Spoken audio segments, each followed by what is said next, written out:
Hi, it's Chris here. Today's group talk topic was your best song in memory, or memories.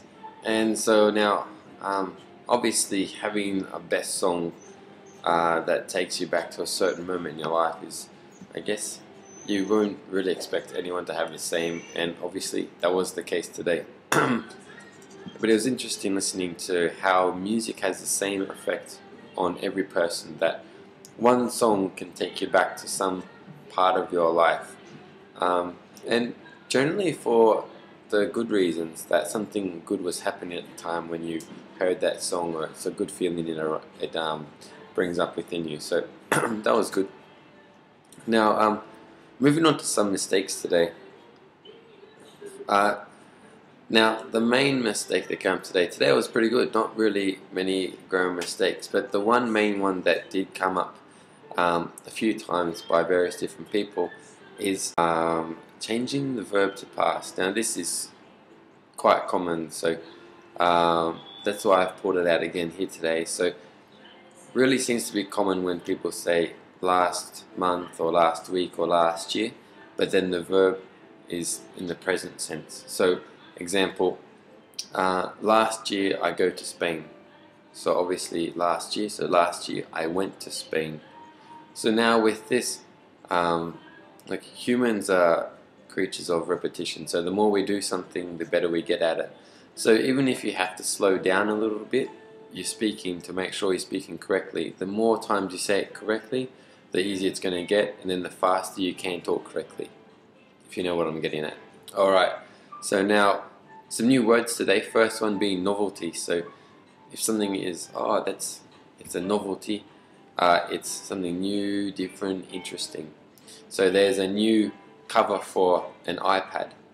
It looks like the cover for like a bath.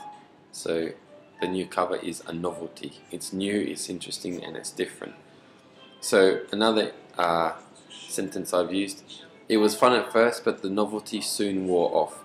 So this is an expression we use about something. So maybe a new job, or a new toy, or a new computer game, a new computer, a new car. Anything that you get at first, it's really good, it's really new, it's interesting, you like it, but then it gets boring.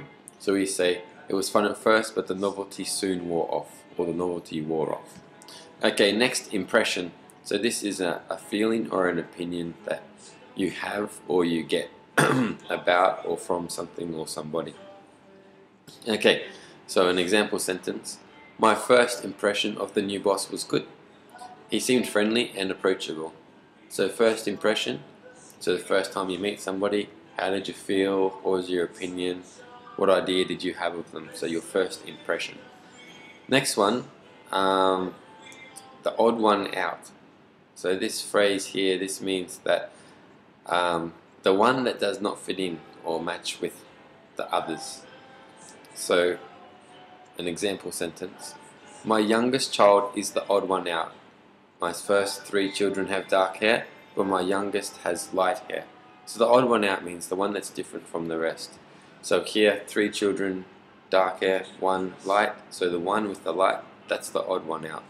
Okay, another example: we have all been to England, but he's the odd one out. He has never been. So meaning that everybody here, we've been, but one person, no, he hasn't been. Okay, and often sometimes you hear that someone is the odd one out because maybe there's 5 people and we need to pair up with a buddy, so groups of 2.